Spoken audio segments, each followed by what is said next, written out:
So good morning, afternoon now, everyone. Welcome to this PCC workshop on grants and funding. My name is Emma Denton and I'm a giving advisor here at the Diocese of Sedentary in Ipswich. And I'm joined today by my colleague John Bailey from Beccles. That's what you were in my phone, John. You're John Beccles in my phone. John Bailey from Beccles, who's going to give us some really good information about what it's like to actually apply for grants.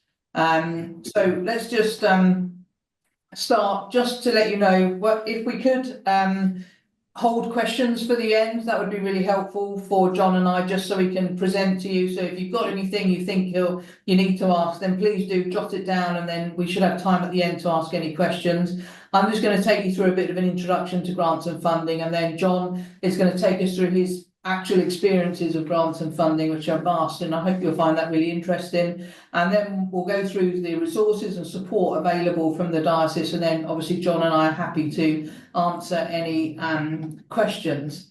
So just to start with an introduction to grants and funding, and if some of you have heard this before, apologies, but again, sometimes it's useful to hear these things before. So as a diocese, we have a grants and funding guide that we've written, which takes through the stages of planning, right from maybe the start of thinking we've got a project that we need to work on, that goes right through to applying for grants. And recently I've been doing quite a few visits with Toby Hart, the building support officer, and we'll be in the future as well doing visits with Julie Alcock, who'll be the heritage building officer.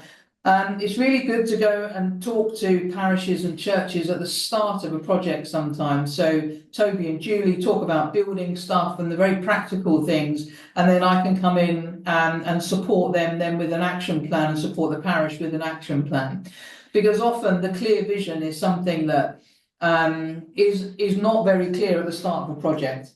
And you can't start applying for grants, obviously, until you have a really good idea of what you need and how much you need. So having a clear vision is a really good place to start, and hopefully that's one of the things that we can help with right at the start of a project, is actually getting some clarity around that. You know, what does the architect need to come in and do? What does the schedule of works look like? So it's a really good idea. Why do we need this? It's not always repairs, of course. It could be a community project. It could be employing another member of staff. So it's a really good idea to have that clear vision and clarity at the beginning to be able to move forward on a project.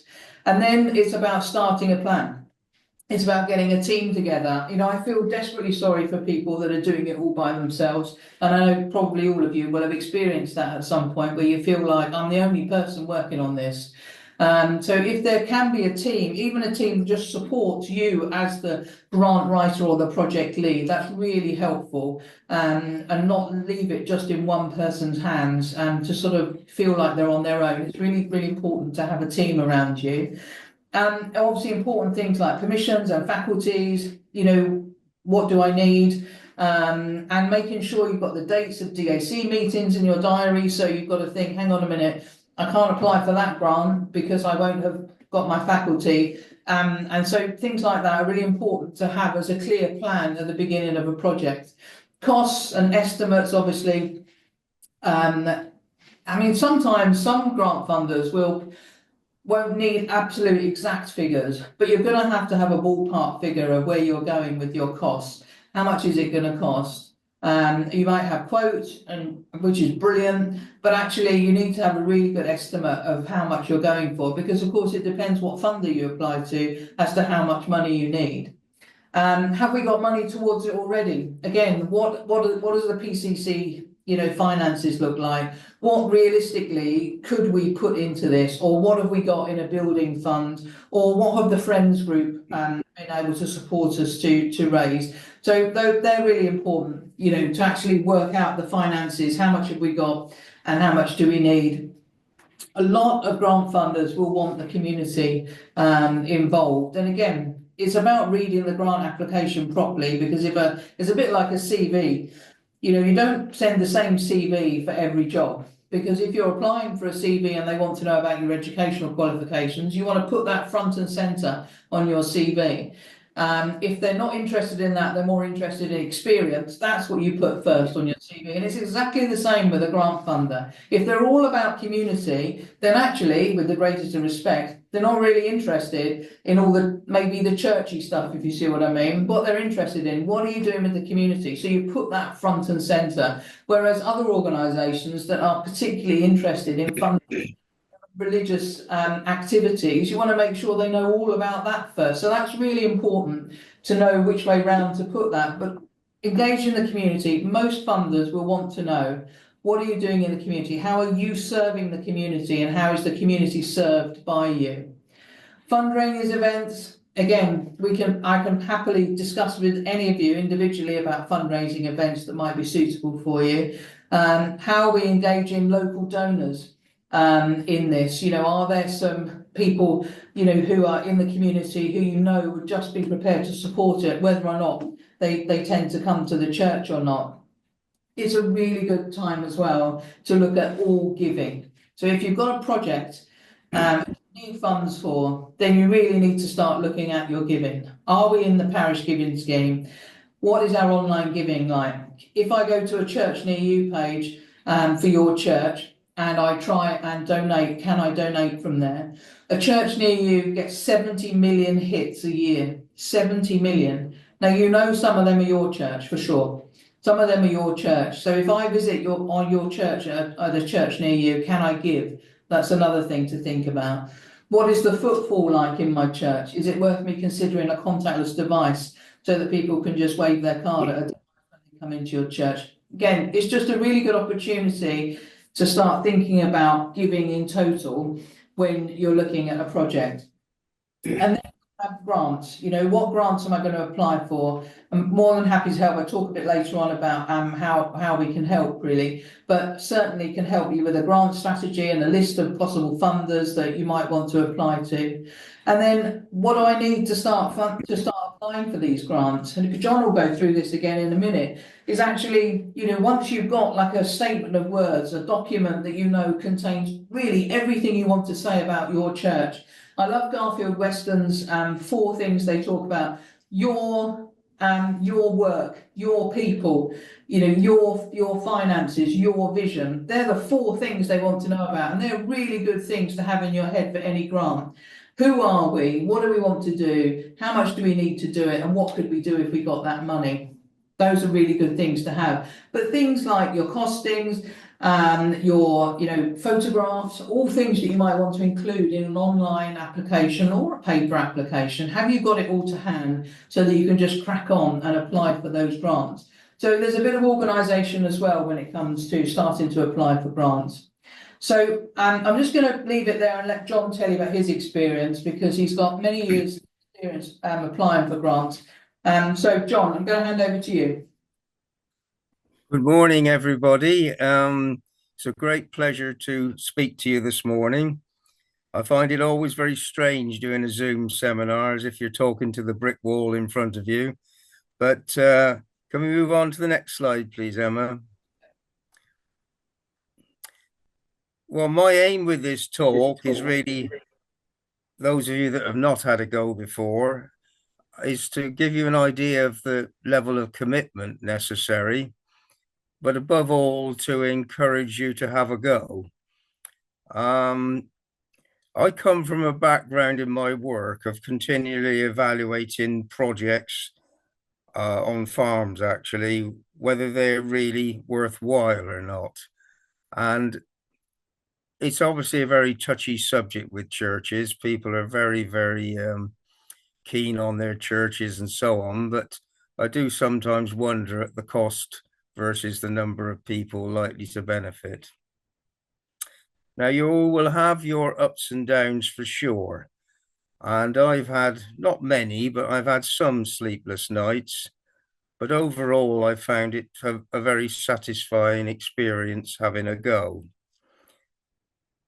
One thing I think you should think about is that the amount of time you're going to spend on it is probably quite small compared to the, say, individual fundraising events where probably 10 or 12 people might be involved, although I admit there's a social side there. So many of the grants I've applied for, I think probably especially with a bit of experience now, probably take 8 to 10 hours per application. But that is having all the information available to you. You'll, as you go down the path, I think with more experience, you'll find you have these stock paragraphs to call upon. Now, I would stress, like Emma has, that these stock paragraphs, as you might imagine, they're going to want to know the background of the church, what your project is, who's going to benefit. 5 or 6 sort of standard packages or paragraphs to insert. Next one, Emma, please. So Beccles is a town of around about 13,000 people with 2 Anglican churches within the parish, which has now been stretched to 5 churches in the parish. It's a large church, surprisingly large for the size of the town. It has a history of probably 20 to 30 fairly large concert type events each year. I think we suffer from the fact we don't have a separate church hall, but we sort of have a meeting room downstairs and toilets. Now, Reverend Rich, now Archdeacon Rich, he'd done his curacy here, but when he came back to be rector for about an 8-year period, had this vision of making St. Michael's more accessible to all. It really did need to be brought into the 21st century. It was something I sort of fully agreed with and fully took on board. And he was always a great help and inspiration to me. I remember once or twice saying to him, Rich, I feel I'm doing this as much for you as for the church. And he replies along the lines of, well, if you're doing it for me, you're doing it for God anyway. But it's important that I think it's important you've got someone behind you that fully understands what's going on. And when you get your low points, and you will, that they sort of really inspire you a little bit. So with St. Michael's and the work, this was, some of you may have been, others are welcome to come and we can show you what we've done.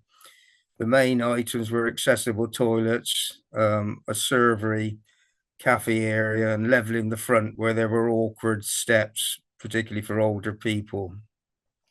And now we're proud to say we've got access for all right through to the altar rail or wheelchairs and so on.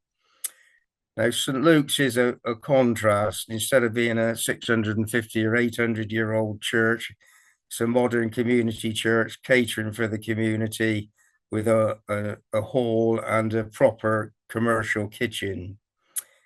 We also have the benefit of a very active Friends of St. Michael's who, over the last 8 years, have raised at least £175,000, and it's probably a bit more since I last heard.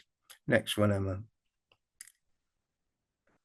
So I felt Rich asked from the notices whether somebody would come forward to help do the grant work. Well, I think what most of you will realize in the Church of England, that means to do the whole thing yourself without any help, or that's pretty well what it's been. I must have made loads and loads of mistakes. Well, I know of many of them. Some you'll never know really as to how much money to ask from a grant organisation. You sort of fear if you ask too much, they may sort of chop you off altogether. And if you ask too little, you're underselling yourself. So I've had 1 or 2 people who I've asked to read texts, and it's come back and they say, oh, John, very, very good, very, very good, And that's not what I want. I want someone to pick holes in it, to suggest 1 or 2 extras and so on. So the best person for doing it is really my wife, who is hearing me moaning and groaning about what I'm up to and how I'm thinking and all that sort of thing. And the two of us, she checks a lot of my scripts and so on, makes some valid points, and I, as you would with your wife, I take it all on board. And it's our contribution to the church. We're not the people that can get up front and do prayers or don't particularly want to even read a lesson. But so our our input is really the grant side, and we do a lot of the maintenance around the church. Now, one of the main things myself and my wife have done over the last 6 or 7 years is quite a lot of lime washing and some mortar replacement at sort of head height, as it were, head height and below, or 8 foot and below, which is very satisfying work. And we've now done this in 3 of the churches that we've got in our parish. And in one case, this took £6,000 off the contractor charge. I didn't feel it was £6,000 worth of work, but that's effectively what it was. Now, we used to have a church grants booklet that may still exist, and we've divided into sections. So you would look at the section you were interested in, be it the bells. It's pretty common, I think, for churches to wanting to be put in toilets and serveries. So I think it'll get a good reception from grant bodies. But now with Emma helping and prompting us and so on, that's been a great improvement and encouragement as well. It's never very easy to know the cost of your project. The first work at St Michael's, the architect thought about £80,000, and then it went round and round in circles. Suddenly gone, Emma, for some unaccountable reason. Oh, I'm back again. No, back a slide. Sorry, back one if we may, please. That's it. So I started to do it in November 2018, and the faculty documents were sort of dropped in front of me, and it was sort of, well, get on with the job, John. And I was really at a loss quite where to start, and a little bit shattered. But I got stuck in, and I sort of fairly quickly drew up about 5 or 6 people to apply to. And one of these, a very nice man, but he was quite particular in what he wanted. And there was no application form, but 2 sides of A4. And he says, well, he didn't want a side and 3/4, and he didn't want a 2 1/4 sides. So this gives you a flavour of the man who really was very good to us in the end, but it would have been pretty easy to have been put off, really.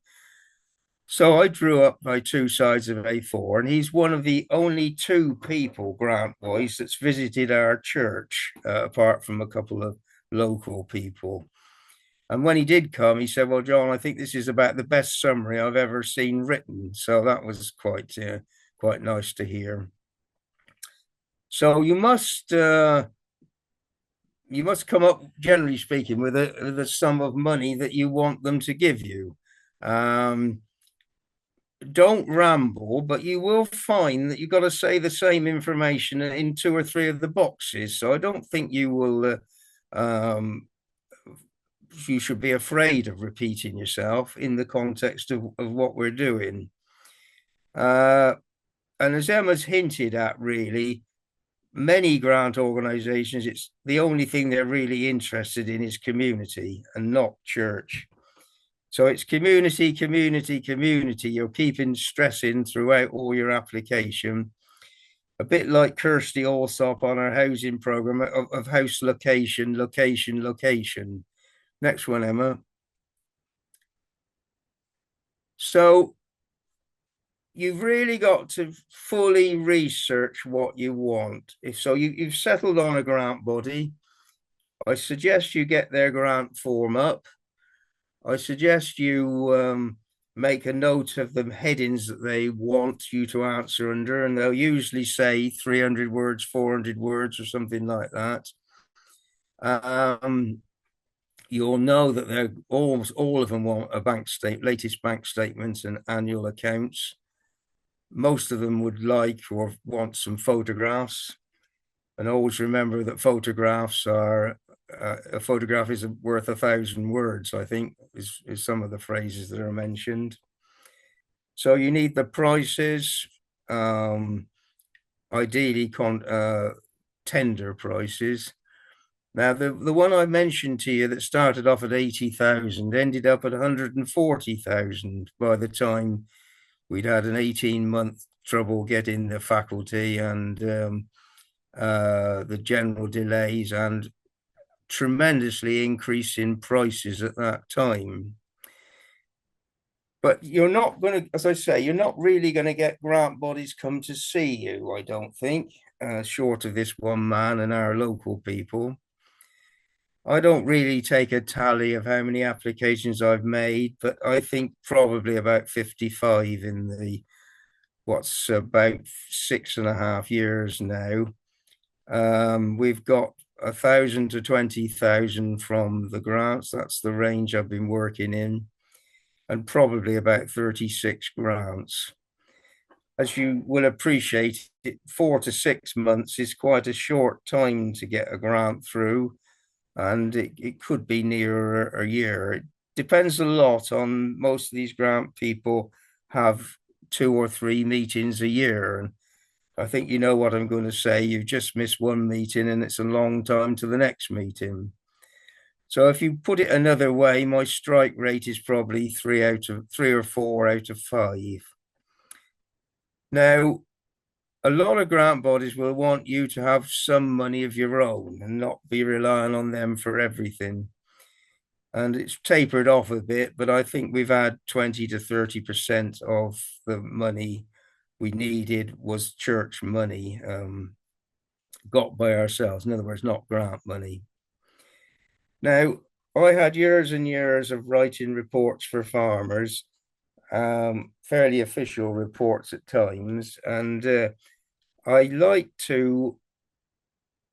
You've got to sort of sell yourself well, and particularly sell the church well, and don't underestimate it. Sometimes, you see, let me give you an idea. Sometimes they'll be asking how many are in the congregation, how many did you get on a Sunday? Well, let's put it this way. I choose to put the number down, which is the fifth Sunday in the month when the 5 churches get together. You might say it's a bit naughty, but I don't want to undersell our. On the other hand, I clearly don't want to tell real porkies. And I find myself when I'm doing this, knowing it's going to take me probably a maximum of 2 days, I like to sort of say, well, I'm going on a holiday next week and I want it done by such and such a time. And next one, please. So just to give you in pictures, the church basically was opened up, accessible toilets and servery, which are to your left of the left picture, opened up the cafe area, leveling front steps and Victorian radiators removed at the front, and nothing really to do with grants, but I did get a drinks license for the church, so or an entertainment's license, that's the phrasing. So we're licensed to do anything apart from boxing and wrestling. I did think that was probably taking it a bit too far. Next one, please. And so the church is now opened up for social events. I think the top left is our soup and pancakes day, which seems to go incredibly well. I think many of you churches will have almost 2 different attendances at social events. The day session, obviously with all retired people, or pretty well all retired people, and the evening session where many of the older people won't come out at night. Chairs are moved for a youth hub, and the bottom right is a section of our servery. Next one, please. Now, not all grants we've got are big grants. In fact, laterally, it's some smaller things. We've got what we call an undercroft, a meeting room, which is a dreadfully built, very damp structure attached to the church. And we had an absolutely horrible ceiling with terrible acoustics. And so we underpinned it, and I managed to get a grant from Adnams for that for £1,000. And then my wife was reading something like Woman's Own or something, and the lottery were giving £1,000 grants for to celebrate their 25 years. And so we got that grant and that did the carpet tiles and a bit more too. So they're very pleasing, these things, and had a big effect on our church and on the structure and on meeting rooms and so on. Thank you. Next one, Emma, please. On the St. Luke's Church, which is built in the 60s and extended in the 80s and seems to live for community work. I did help with a car park and got 3 grants towards resurfacing the car park. I think you can probably appreciate one of the elderly church members was charged with sorting out the car park. And when I said I would come on board and perhaps help a little bit, you cannot believe the relief on this man's voice. It was tangible over the phone just to position. So we got three grants for that. And the time wasting that went on there took the price from about 14,000 to 22,000. And just about as we'd finished inside the church and we felt that, or I felt we could have a little bit of a breather, we found from the quinquennial that we had a little bit of structural work, well, not a little bit, at the end of the church to do. We, not me, but somebody else asked for prices and found it very difficult to get prices in the first place. The price I thought was pretty extortionate. Now, for instance, the scaffolding was going to cost £8,000. Well, I thought, well, this is an incredible amount of cost for the scaffolding. And in fact, we got it done locally for about £4,000. So there are many times when I question the price that some of the contractors are charging for work. And I'd even go as far as to say, I think occasionally it's been rigged between them as to who should get the work and at what price. So this was a difficult job, went in over a very, very poor winter. That will be 23, 24.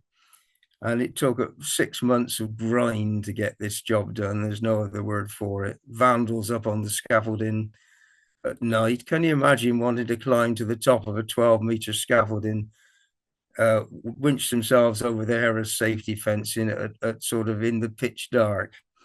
But that's what sort of thing that was going on. Next one, please. Now, I've got on very well with the National Lottery. There are 2 pluses for the lottery as I would and dealing with them. One is that they are very, very good to deal with. And when you get turned down, as I have frequently, you get very good feedback from them. Now, and also you can reapply again immediately, as it were. You haven't got to wait another year before you apply again, which you have with many grant bodies. So I, like many people, did wonder how this would go down with the traditional church congregation. The 1 or 2 I sounded out didn't seem to be too worried. So I went ahead and well, initially this was for the main projects in St. Michael's, and I applied for in the over £30,000 category and got turned down.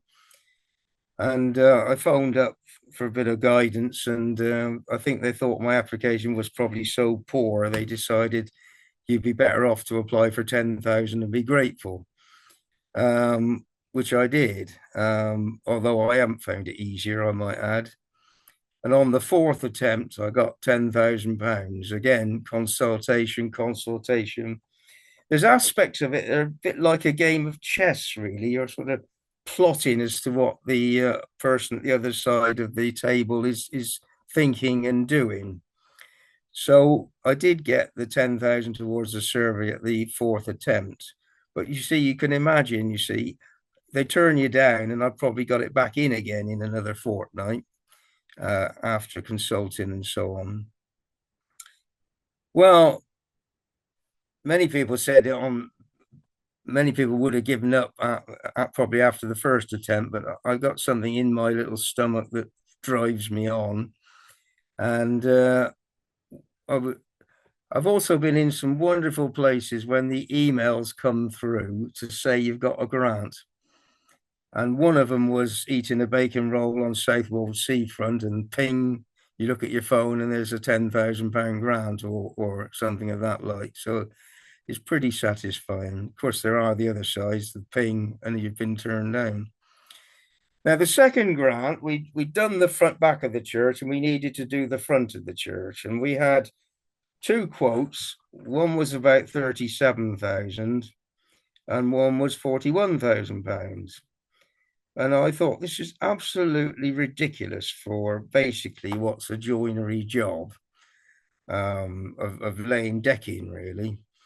And I managed to persuade Rich that we possibly should put this out to local joiners and a local carpet people to do the carpeting. Now, there's one or two more bits and pieces involved here, but basically we got the job done for £14,000, which is very, very gratifying. I'm probably getting totally out of order here, but we've also been able to get grant refunded during the process on the stage payments of these jobs. So instead of having to find the whole, say, 120,000 plus 20% VAT, you find that you're doing it in stages and getting the VAT back as you're paying the bills, which is quite helpful in terms of the sums of money. So anyway, we wanted this leveling to be done at the front of the church, and I put it in on a. This is absolute truth, on about the early December, and it was accepted by the 6th of January, and the money was in our account within 10 days. So I thought, John, you've really cracked it here. That's you're learning now. You're really getting with it. Anyway, the third grant came up, and this was for cleaning the outside of the porch and renovating the porch and the priest's door, which won't mean a lot to you, but you get a flavour of the idea. Now, the Friends were very active in raising money for this, and the idea was really that, initially anyway, that it would be a Friends project. And I kept sitting in church there and thinking to myself, prices of materials and work is going up so fast. I think the Friends are falling further and further behind. So I got involved, and I applied to the community fund again for this work, and I got turned down and was told that it really ought to be under the Heritage Fund. So I applied under the Heritage Fund, and at the second attempt of 3 attempts there altogether, we got another £10,000.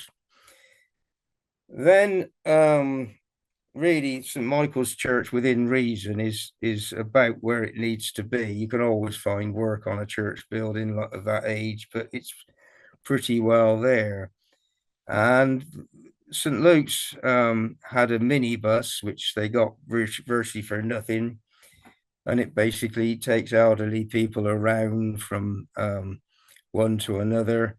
And had a bit of luck here because the lottery decided that £10,000 was a bit too low. The low figure will now be £20,000. So that was really a gift from heaven, really, to have a go for £20,000. So we did. Next one. So I found the lottery very good to deal with, and with some very good feedback, pleasant people to talk to. And again, being able to reapply virtually urgently is good. And as we go around, myself and my wife, and we visit churches on holidays, and it's astounding to me the amount of money that the lottery have put into churches, be it church roofs and so on. Sad in a way to say, I don't know where we'd be church-wise without them for these jobs. Also, you will find, I think, that if the lottery are given money to your job, to your project, you'll find other people will come on board. And I had one this time with the lottery, with the minibus, that they really didn't want to be the first to give another grant body. And so once the lottery came on board, and speaking to the lottery lady, she said, well, yes, that's pretty common, that is. Next one, please. So I suppose I've got to admit I get a kick out of this, my contribution to church life too.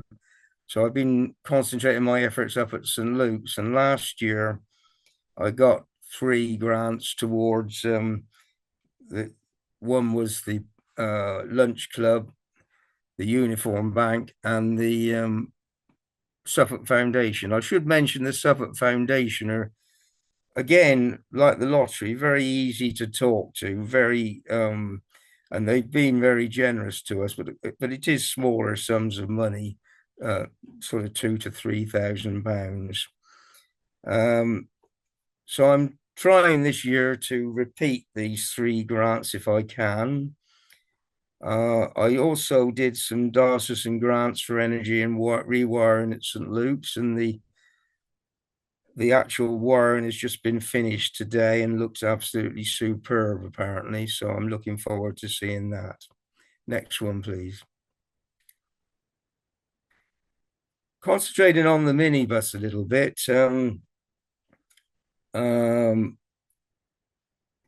It was decided that we would go for a new minibus. I thought possibly it ought to be a second-hand one, but when you're part of a group of people, it's a consensus of opinion and not just your own. And so the minibus cost about £54,000, was delivered about 6 weeks ago. And you wouldn't believe really what a lift this has given to St. Luke's Church, really, but it has.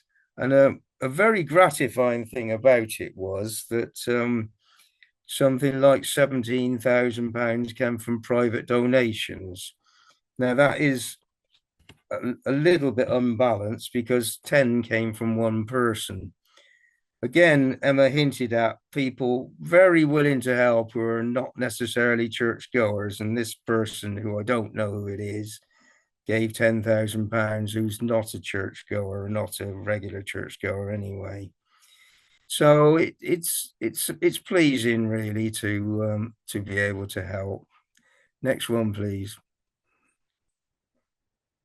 Now, nearly all these grant bodies will say they want a final report. I'm pretty hot at thanking people at all stages along the line, be it saying they'll give us a grant, writing to them when they've actually given us the grant. And I usually send sometimes a letter with a couple of photographs in.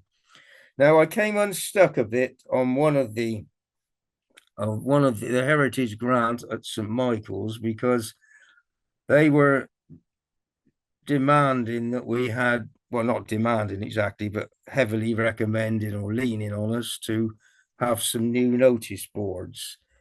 Now, I think we know now that they're done. They're very nice. We had some notice boards around the church which were from probably the 1960s, and I think you can probably imagine that things have moved on since then. But I made notice boards, about 6 or 7 notice boards, following the pattern of one of them in the porch. And they were printed out, and one of them, top left, you probably can't properly make it out, but it's a list of our donors. Very important to show in a practical way that how people are given to you. But I did come a bit unstuck, as I'm saying, that we agreed to the lottery within the £10,000. We agreed something like £4,000 for these notices. Now, you might think that's a lot of money, and I think it is now as I'm sitting here, but I think part of it was we hoped we might be able to get a video going, in the church for people to press the buttons, see things and so on. But that never materialized, and we didn't really feel we could have a video in our church with occasionally naughty things going on in church. So uh, that was, but when it came to suddenly I got an email saying, "Where's your report and where's your summary of your costs?" Now, the easiest thing to get money out of anybody is to present an invoice which covers the sum of money. And we had done this ourselves to keep the costs down. We were going to pay somebody to do the research and this was in the £4,000, do the research. Well, that person let me down, let's put it that way. I then had to approach another busy person who couldn't get at it for about 3 months, and then refused to take any payment for it, believing in as a trustee of the church. And I thought, blimey, how are we going to end up not paying the lottery back some money? Anyway, I just about wriggled my way through it. I accepted £900 for mending the notice boards, and I've filtered that back into the church in the bits and pieces and materials I've done on my jobs, because I'm certainly not going to take money out of my church. But it was a nasty period, really, and I wouldn't want anybody else to have to go through it and worry about it. The bottom right notice is one we're quite proud of, is outside the church. See, if we shut the church up at 4 or 5 o'clock on an evening, and people are often wandering round at night, there's quite a holiday centre now, Beccles.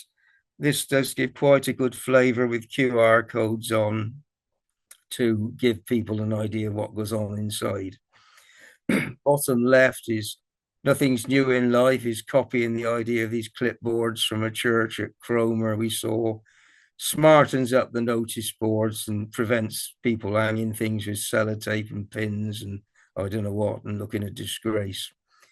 Next one, please. I have had an area of failure. We're into the youth pastor, or we were starting to get into the youth pastor role, and obviously having to pay somebody part-time. Well, there are very few people, first of all, that will give grants for youth pastor or with grants that pay for paying salaries.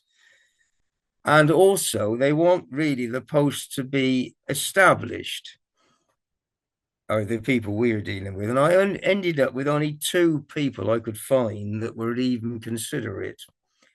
And one was the Something Smith charity that perhaps some of you will know. And I applied to 2 of them. I applied to them twice. And that wasn't an 8 or 10 hour application. That was a 3 or 4 day application each time. And got turned down both times. And the second feedback was I needed case studies of people that we'd improved or we brought to church or we turned around from drugs or something or other, And again, mustn't go into it in too great a detail, but I was let down by another party, so I haven't done a third application to them. Another one gave us £1,000 in the first year and hinted at more the next year, and I thought we were really getting somewhere, particularly when they asked for references and things like that, but then in the end turned us down. So I've utterly failed on the youth pastor salary side of things. Next one, please. A couple of odd points. We're very short of volunteers in church, and so the thought of putting together a committee to do such a projects as I'm talking about is quite out of the question, really.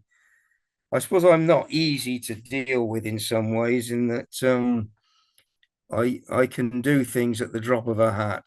My working life was such that I could get on with things, and some people have no sign or no urgency whatsoever. But I look upon it that my time is very, very well spent. I mean, our friends' coffee mornings on a Friday morning raise between 100 and 150 pounds, with all the cakes, or pretty well all the cakes given, I'm told. Well, if I can rattle off a grant in 10 hours that gets 10 or 15,000 pounds, it's got to be time very well spent. I'm quite appalled at some of the congregation who seem so unrealistic and almost uninterested work-wise. Perhaps perhaps it's me, a reaction to me, but many of them would have no idea where the money comes from. And this brings me back again to whether a project's really worthwhile. Be careful how much you take on, and I'm thinking here in my case of those notice boards, which are an absolute pain to me. Myself and my wife, get quite a lot of pleasure out of doing our little bits of church maintenance, and over 8 or 9 years, there's not many corners and nooks and crannies of that church that I don't know of. That's not to say I'm doing things that I'm incompetent to do, like replacing electric wiring and things like that, or anything stupid like that, but things I can manage. And as we go around churches and we see ample opportunities for line wash and mortaring to be going on, again, you're not dealing with a finish that's like your living room, you're dealing with a pretty rough finish anyway. And the lime wash we buy seems to match absolutely perfectly to the lime mortar in the church, so it doesn't show up, but it's very satisfying. So next one, please, Emma. So I think I'm overstayed my welcome, really, but would I do it again? Yes, yes, yes. Our church is reasonably self-funding. I sense probably struggling a bit at the present time, but we always will want money for larger projects, as indeed I think most churches do. So raising money is hard work, but mostly with events, you can say there's a social factor to it. So I encourage you to have a go. I too was frightened to start with, and I think, Emma, we got one more slide. Now, at the end of the main improvements to St. Michael's, Reverend Rich produced a Facebook video, which you can still find on the Beccles Parish if you look hard enough. Now, you'll probably think I'm a very odd person, but when I feel down about some of these things, or I've been turned down for a grant for no accountable reason whatsoever, in fact, you're pretty sure that the person at the other end's got the wrong end of the stick. I look at this video and it's a bit like the jam jar. It's half or 3/4 full, but you don't feel like it at the moment. So I look at this and it seems to give me. So over to you, Emma.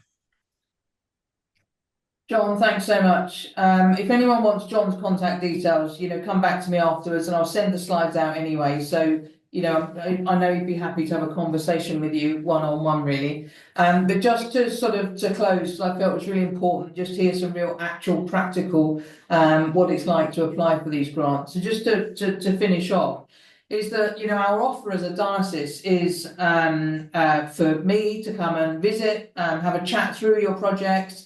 That could be with or without, a building support officer, to talk through grants, to help to create a grant strategy for you, of potential funders that I would suggest you apply to, so I can do the research for you, so that you're not ploughing through and thinking, I wonder if these people will fund our new bell, only to get to page 53 and they say we don't have bells.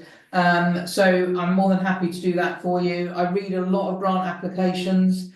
As John said, it's really useful just to have someone to have as a critical friend sort of thing, have a glance over it. And the thing is, because I've read so many and because I know what some grant funders want to hear, I can easily see, don't put that in there. Or, oh my goodness, that's brilliant. You've got to emphasize that a bit more. So, I'm more than happy to do that. I can send the grants and funding guide. Well, the links in this PowerPoint will be live, which will take you straight through to it.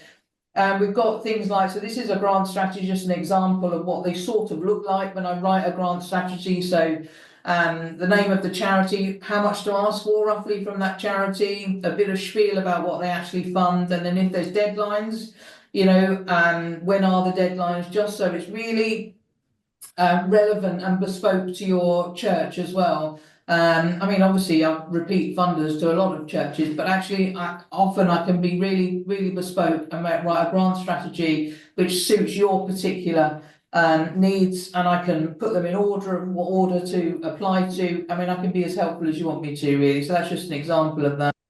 Church Grant is the database that the diocese pay for, which is access to a database of funders who will fund churches. So if you haven't got your Church Grants login, just let me know. I can send you the login. In fact, when I send the slides out to you, I'll make sure I send your Church Grants login anyway. But it's basically a really easy database to manage, so you can do some research yourself. There's no pressure on you to do that, because if you want me to do it, I can do the research for you, but it's a great resource. And there are other databases out there. This is one the diocese pays for, and it's a really, really good resource. So just, as a summary, really, the top tips are going to be, have your vision and have a plan of how you're going to get there. Get a team together, have a look at your costings. You're going to have to consider your finances. How much have we got? How much do we need? What do I need a faculty for? And where am I going to need some help? I need to call on some people for help. So me, building support officers, whoever it is that you're going to ask for help. What grants are we going to apply for? Well, again, I'll happily do that research for you, so you don't have to do that, but you might want to do your own research as well. And you might know of local of funders that I don't necessarily know of. And when you start applying, as John has said as well, just get everything in one place, everything ready, so that you're not thinking, oh goodness, where is that? So it's a really good idea to have everything to hand. And then you can just get applying. And the thing is, sometimes I say to people, do you know what? You've just got to start. People will say, well, I don't know what to do. Well, you've got all your plan together and just start. A lot of funders will say, can you emphasise this for us if they don't like what you've put? Or they're happy to answer questions. A phone call to a funder before you even put an application in is really helpful. I am going to be applying to you. Well, they're looking out for your application then. And, somehow in the middle of this, you can ask, enjoy the process as you're going along. Because actually that will keep you motivated. And as John has said, to start with, it might be you apply for a few smaller grants, because when you get a few 2s and a 3s and a 5 grants coming through, that will give you a bit of a buzz and a bit of encouragement. And someone clever once said to me, the small numbers times small numbers times small numbers make big numbers eventually. So, keep chipping away with the smaller ones. And again, you can then tell other people, do you know who else is involved in us with this? These people have given us a grant. They believe in our vision. And that then helps other people. The knock-on effect is actually, we want to be part of this. We want to be part of this and have our name on a notice board or have a thank you letter we can display. So, there is a knock-on effect to that as well. And please, please, please ask for support. Just a couple of things I wrote down when John was talking. That church booklet John was talking about has not been updated since 2023. But there is a 23 version, which again could still be useful. I can send you the link for that if you would like it. But the likelihood is it won't be updated because we've got these databases now. The National Church are working on a big church grants database as part of their new Cornerstone project. Again, that's something that will be introduced into the diocese later on in the year. And a key word as well I wrote down was impact. So apart from community, it's impact. What is the impact of this grant? I want to know, if I'm a funder, what's the impact of me giving you this grant? You know, does it mean you can have a youth pastor who will get loads of young people off the street and stop them taking drugs? I mean, I'm being extreme, do you know what I mean? Or does it mean that actually you'll be able to sit in a service without having an umbrella because you're not, the rain's not falling on you through the roof? I mean, it's all about impact as well, and I think that's really important. What's the effect of this grant? So if I'm a funder, I want to know, I'm going to make a big difference to you. What's the impact of my grant on your community? So that's a really important thing to think about. I mean, the fact is, I'm absolutely here to help you. We've got a number of PCC workshops on all subjects coming up. If you look on Insights, you'll be able to see them all. A lot of them around giving, obviously around generosity and giving, gifts and wills, digital giving, the parish giving scheme. All these things are going to support you to become a sustainable entity that can then legitimately apply for these grants and say, do you know, look what we're doing. Look what we're doing to help ourselves, and now we need your help to do it, really. So again, lots of PCC workshops coming up, so have a look for them. And what I would say is, we'll take the questions in a minute if we've got time to, if anyone wants to ask anyone, is that the offer is genuine to support you and to help you any way we can. So please do use, say, one-to-one meetings, or Zoom calls, or whatever it is you need. We're more than happy to support you as you start on this project, really, towards applying for grants, because it's daunting. But what I would also say is there is money out there. I'm not suggesting it's easy to get, absolutely not, but there is money out there.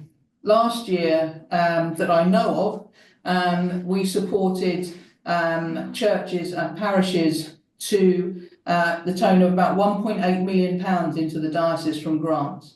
This year so far, we're at over 100,000 so far on grants that we've been directly involved in supporting churches to apply for. So I'm never going to suggest to you it's easy, but there is money out there. We just need to go to the right place and make sure we're saying the right things to them so that we can get you the grants that you need to be able to impact your community and impact your church,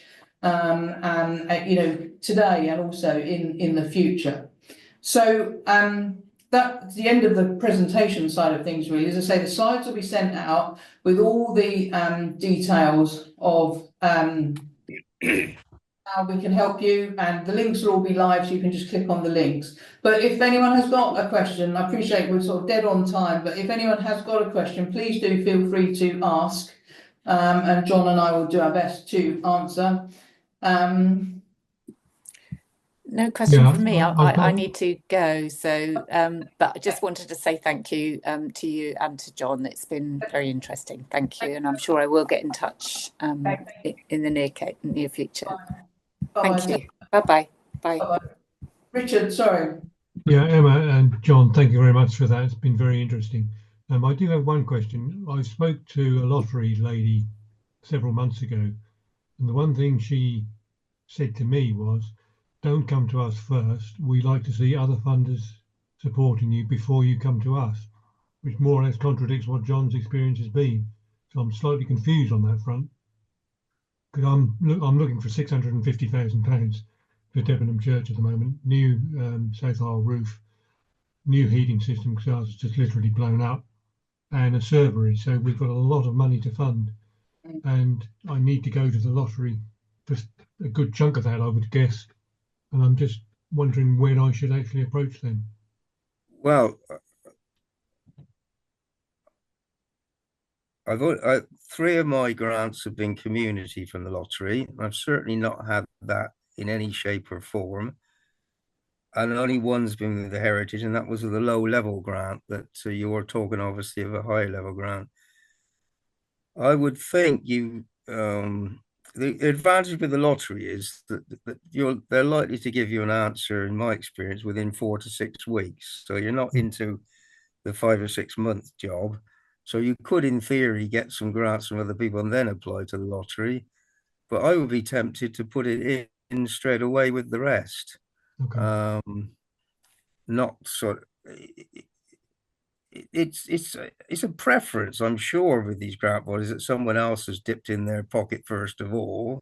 Yeah. You're not the only one, but I would suggest you go on and apply to them I mean, they're going to be one of the major 2 or 3 people going to be helping you, I'm sure. Yeah. Um, That's useful because but you, the other thing you said, I believe, was you can also sorry? apply to them again if you need to. Yeah, absolutely. There's no Yeah, problem applying again. Well, there's no problem in my experience. No problem applying again. You could turn it in next week. Yeah. Other people, if you get turned down, you can't apply for another year. Mhm. or two. Yeah. Well, Yeah. or 2, is it? All right. Well, certainly in my case, it's been a year. Um, but the the the bigger grant, lottery grant, the 30 or 40,000 I was asking for was very early in my days. So it's possible I would put a better application in now for larger sums. Yeah. I'm fortunate that at 77 and looking at our church, I'm not sure I'm going to be asked again for something of any magnitude, which will suit me fine. But no, I can't help you much with that, I'm afraid, Richard. You've got a big project, haven't you, Richard? You know, it's, you know, like you say, this is a, you know, it must feel like it's a huge uphill battle. But again, you see, from a heritage point of view, you know, we've had church in the diocese this year who've got through to the development stage of the Heritage Lottery Heritage Fund, and they've been given £200,000, but they've got another million already promised. Once they get through that development stage, they've got another million, you know, so I mean, there is, that's what I'm saying, is that there is money, it's hard work, but there is money there, we just to make sure that, but it might be that getting a few smaller, you know, even Yeah. 10, 20s, 30s loan, grants might, will be definitely be encouraging to others to fund, even like Heritage Lottery and the lottery. Yeah. How important do you think it is for local funding to show there is local support? Because Huge. the heating system we've literally done a house to house leaflet drop with a QR code so people can donate, and we That's massive. anticipate. I mean, even to be able to evidence that you've done that is really big for, you know, and because it means that, you know, you're just throwing the doors open, aren't you, and saying, look, this is your church. I mean, and in Devon, it's right in the middle of the village, Yeah. you know, and actually it's surrounded by houses and the pub and the town centre, the village centre. It's absolutely crucial to that existence of that place, isn't it? So absolutely inviting the community to take some ownership over this incredible building that stood there for hundreds and hundreds of years. I think it's huge, Richard, and really important. Yeah. And we've already had a couple of thousand come in from that over the last few days. And I Brilliant. think we've got a pledge of 5,000 coming in as well. So locally we'll have raised at least 7,500. And again, that's something, you know, to put in a grant application. You know, just 3 days ago, say, we invited the community through a mail drop, and we've already got. And I think people, you know, funders do think, hang on a minute, this is wider than just, you know, some people that attend and worship at that church. This is the community are invested in this, so they see it as worth investing in, for sure. They want to see you're involved in the local community, and they also, in some cases, want local community people to be on your committees. Yeah. We had some funny things with the minibus application when it got turned down with the first. They were sort of expecting users of the minibus to be on the committee running the church, you know. And I said, well, you know, when you get to the stage of needing a minibus to get to church, it's pretty unlikely. It's possible, but it's pretty unlikely you're in a position of health to actually do much yourself. That's why you're in the minibus. Yeah.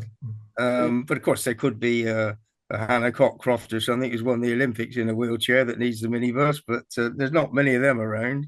No. We're here to help, Richard. Give us a shout. Fortunate. I know I sent you a list today, but you know, there's obviously, you know, that's not the extent of my help. So please do come back to me. I'm happy to support any way I can. Yeah, I'm working through the email you sent me the other day with a list of funding on it. There's several big funders in there, which will be quite useful, I think. I think so. Yeah, absolutely. Well, thanks both very much. It's been very useful. Thank you, Lucy. Thank you to Annie. And we'll send the recording out. But thank you so much for attending, and let us know if we can be helpful at all.